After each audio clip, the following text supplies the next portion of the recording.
On a cold, silent night, when the world felt too heavy to carry, a young man named Daniel found himself standing alone in his dimly lit room, staring at the shattered pieces of his life scattered across the floor. Failed dreams, broken promises, missed chances, and years wasted caring about everyone except himself. And as the night pressed against the windows with a quiet wind, he felt a sudden sting in his chest, a realization that he had become a stranger to the person he once wanted to be. Memories of ridicule, rejection, and loneliness flashed through his mind like sharp lightning, from the moments people laughed at his goals, to the days he hid his pain behind forced smiles.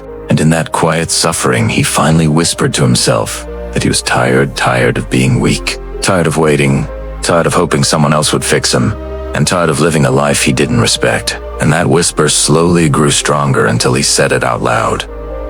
Never again.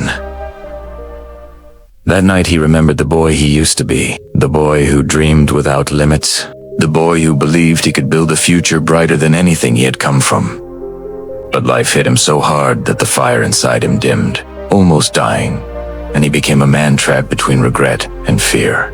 But as he stood there, heart pounding like a drum, he realized something painful, yet liberating. No one was coming to save him.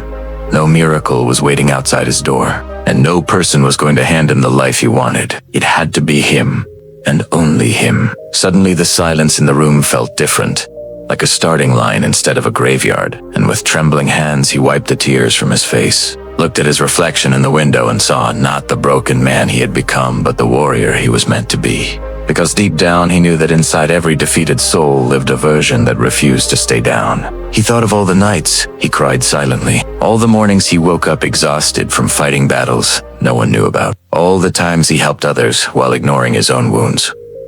And he felt something rise inside him, strength, anger, purpose, determination, all mixing into a fire that burned brighter than anything he had felt in years. He whispered again, stronger.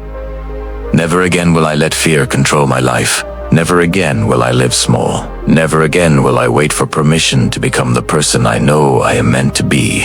And as he breathed deeply, he felt something shift inside, like the chains of his old self were cracking, releasing everything he buried, everything he lost, everything he once believed he wasn't worthy of. He picked up his notebook, one he hadn't touched in years, and began writing down the life he wanted.